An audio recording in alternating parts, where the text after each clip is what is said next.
ঘরে বসে ফ্যামিলি দেখার পাশাপাশি কিছু একটা করতে যাচ্ছেন, অথবা আপনি একটা ফিক্সড জবের পাশাপাশি প্ল্যান বি হিসেবে কিছু একটা করতে যাচ্ছেন যেটা কিনা আপনার ফিউচারে আরও টাকা আর্ন করতে সহযোগিতা করবে, তাহলে এই ভিডিওটি আপনাদের জন্য। আসসালামু আলাইকুম, আমি নুসরাত ইসলাম। আমি আজকে 9 বছর যাবৎ স্কটল্যান্ডে আমার ফ্যামিলির সাথে বসবাস করছি।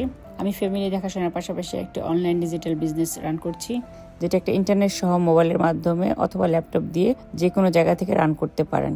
এই বিজনেসটি 80% অটোমেশন সিস্টেমের মাধ্যমে করা হয়, 20% আমাদের করতে হয়। দিনে 1 থেকে 2 ঘন্টা সময় দিয়ে আমরা এই বিজনেসটি রান করতে পারি। এটি একটি হালাল বিজনেস, এটি সরকারকে ট্যাক্স পে করতে হয়, এটি একটি ট্যাক্সেবল বিজনেস। এটি একটি গ্লোবাল বিজনেস, যে বিজনেসটি আপনি যে কোনো জায়গা থেকে যে কোনো অবস্থা থেকে রান করতে পারেন। আপনি যদি এরকম একটা বিজনেস করতে চান তাহলে আপনি আমার সাথে যোগাযোগ করতে পারেন। আপনি আমাকে মেসেঞ্জারে নক করতে পারেন অথবা আমার ওয়েবসাইটে ভিজিট করতে পারেন। আমার ওয়েবসাইটটি হচ্ছে www.nusrat-islam.com। Thank you.